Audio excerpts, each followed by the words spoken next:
Hello guys, welcome back in my channel is perceive nature. Guys, आज हम बात करेंगे कि तत्काल कोरोना से बचने के लिए क्या क्या प्रिकॉशन किया जाए और हम क्या क्या कैसे अपनी प्रिकॉशन से कोरोना से बच सकते हैं। तो चलिए वीडियो को स्टार्ट करते हैं। पहला पॉइंट यही है कि आप सोशल डिस्टेंस का पालन जरूर से जरूर करें। दूसरी बात कि आप 20 सेकेंड तक अपने हाथ को धोएं। तीसरी बात, आप 2 लेयर मास्क का इस्तेमाल करें। चौथी बात, मास्क को लगाने से उतारने तक के बीच में मास्क को ना छुएं, क्योंकि अगर आप हाथ से मास्क को छुएंगे तो कहीं ना कहीं आपके हाथ भी पोल्यूटेड और इन्फेक्टेड हो जाता है।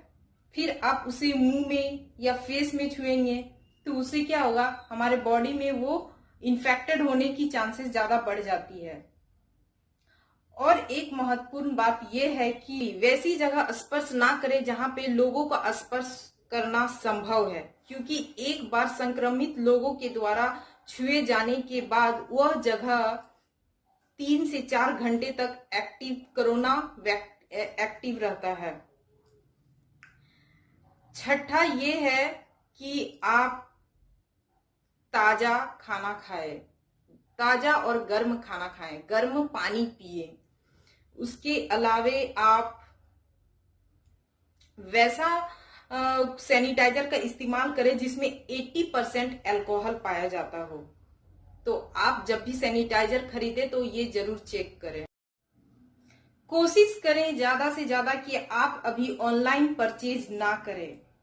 अगर बहुत जरूरी है तो ऑनलाइन परचेज करने के बाद डिलीवरी प्रोडक्ट को आप विदाउट सैनिटाइज किए हुए यूज ना करें, और कोशिश करें कि आप उसे 2-3 दिन के बाद ही ओपन करें, क्योंकि अगर सैनिटाइज करने के बाद भी अगर वो कोरोना एक्टिव रहते हैं या फिर कुछ ऐसे संक्रमित होने की अगर आशंका भी है तो वो खत्म हो जाती है, क्योंकि वो 3 से 4 घंटे के बाद डीएक्टिव हो जाता है। तो आप अगर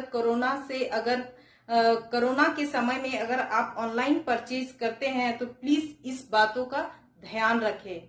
ये आपको स्वस्थ रखने में और संक्रमित से बचने में मदद करेगा। कोशिश करें कि कम से कम बोले, क्योंकि बोलने में हम मुंह से सांस लेके बोलते हैं। इसलिए आप कोशिश करें कि घर में तो बोल सकते हैं, बट बाहर आप कम से कम बोलने का कोशिश करें। अगली बात जो है ध्यान रखने वाली बात यह है कि आप शेयरिंग ना करें, स्टॉप शेयरिंग। लोग क्या करते हैं कि अपनी बोतल, मोबाइल्स, लैपटॉप लोगों से शेयर कर देते हैं। ऐसे स्थिति में आप बिल्कुल भी अपनी सामान को दूसरे से शेयर ना करें, क्योंकि उसके जो फिंगरप्रिंट्स हैं उससे आपको कोरोना से संक्रमित होने की आशंका काफी ज्यादा बढ़ जाती है। आपसे मेरी और एक रिक्वेस्ट है कि आप घर पे मास्क ना लगाएं, क्योंकि हमारे बॉडी को मास्क की आदत नहीं है। कोरोना का दौर अभी चला है, इससे पहले कोरोना नहीं था, तो हमारे बॉडी को नेचुरली मास्क की आदत नहीं है। दूसरी बात यह है कि ये हमारे लंग्स में कहीं ना कहीं प्रेशर डाल रहे हैं, क्योंकि इससे बॉडी को प्रॉपर ऑक्सीजन नहीं मिल पा रहा है और हमारे बॉडी पे एक बुरा प्रभाव डाल रहा है। तो आप कोशिश करें कि जब आप घर से बाहर निकले तो ही आप मास्क का इस्तेमाल करें। घर पे आप मास्क का इस्तेमाल ना करें, बल्कि इसके बजाय आप खुली हवा पे अपने बाग बगीचों पे बैठे और बॉडी को प्रॉपर ऑक्सीजन दे, क्योंकि ऑक्सीजन का भी बहुत बड़ा रोल है अपने बॉडी को और अपने माइंड को स्वस्थ रखने के लिए। इसीलिए आप इस बात का ध्यान दें और घर पे मास्क ना लगाएं। अगली बात, ऐसा एटीट्यूड बिल्कुल ना रखें कि अरे छोड़ो कुछ भी नहीं होता है, बस यूं ही ऐसे हल्ला गुल्ला कर रहे हैं। बिल्कुल नहीं, आपको ऐसा बिल्कुल नहीं करना चाहिए। आप कर्तव्य को पालन करें और खुद भी बचे और लोगों को भी बचने में मदद करें। इसीलिए आप ऐसा एटीट्यूड बिल्कुल ना रखें। अगली बात, मैं आपको मास्क लगाने सिखाती हूँ। किसी किसी को मास्क बिल्कुल लगाने नहीं आता है। कोई कैसे मास्क लगाते हैं, कोई यहाँ मास्क लगाते हैं, कोई यहाँ, कोई यहाँ, तो कोई यहाँ, तो कोई यहाँ मास्क लगाते हैं। क्या है ये सब? कोरोना हमारे रिस्पिरेटरी सिस्टम को अटैक करते हैं, जिसमें से नाक, मुंह, गला और फेफड़ा आता है, और कोरोना इसके थ्रू ही हमारे बॉडी में एंटर करते हैं और पूरी सिस्टम को डिस्ट्रॉय करते हैं। तो अगर आप मास्क यहाँ लगाओगे तो कोरोना को तो स्पेस मिल ही गया एंटर करने के लिए, नाक और मुंह। अगर आप यहाँ लगाओगे तो वो भी तो मिल गया, आप कोरोना को एंटर करने के लिए स्पेस मिल गया।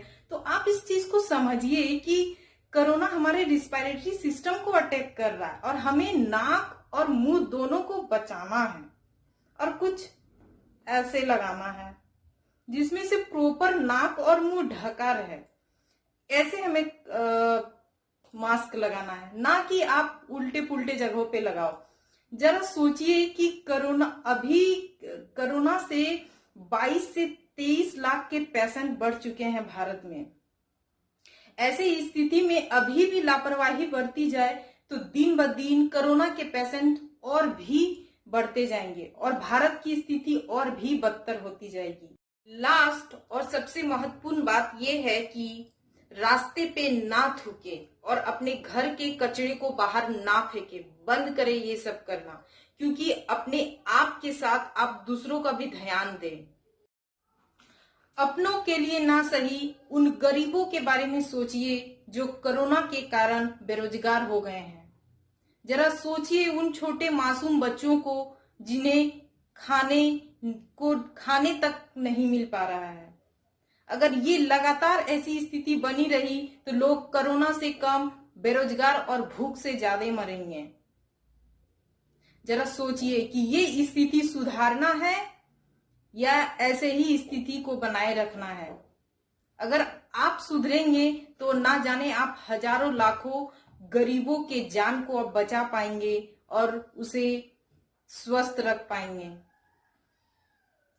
उनके घर कई लोगों को आप रोजगार दे पाएंगे, क्योंकि अगर कोरोना सुधरा तो स्थिति सुधरेगी, स्थिति सुधरेगी तो रोजगार बढ़ेंगे, उन गरीबों को रोजगार मिल पाएगा, उनके खाने की व्यवस्था हो पाएंगी। ये बहुत सीरियस कंडीशंस है। जरा सोचिए इनके बारे में। अगर आप और हम नहीं सोचेंगे तो क्या भारत से बाहर रहने वाले विदेशियां इस चीज को सोचेंगे? क्योंकि प्रधानमंत्री सिर्फ जो है उन्हीं की रिस्पॉन्सिबिलिटी ये नहीं है। एक लोगों से भारत नहीं बना है, हम सब से भारत बना है। अगर हर एक लोगों की सोच नहीं बदलेगी तो भारत में बदलाव नहीं आ सकता है। इसीलिए आप सुधरे और लोगों को भी सुधरने में प्रेरणा करें। हैं कुछ प्रिकॉशन, आशा करती हूं कि आपके लिए फायदेमंद होंगे। तब तक के लिए आप अपना ख्याल रखिए, हम अपना ख्याल रखेंगे, इसी प्रक्रिया को आगे बढ़ाएंगे और एक दिन भारत को कोरोना मुक्त बनाएंगे। तब तक के लिए खुश रहिए और अपने आसपास के लोगों को भी खुश रखिए। See you in my next video. धन्यवाद।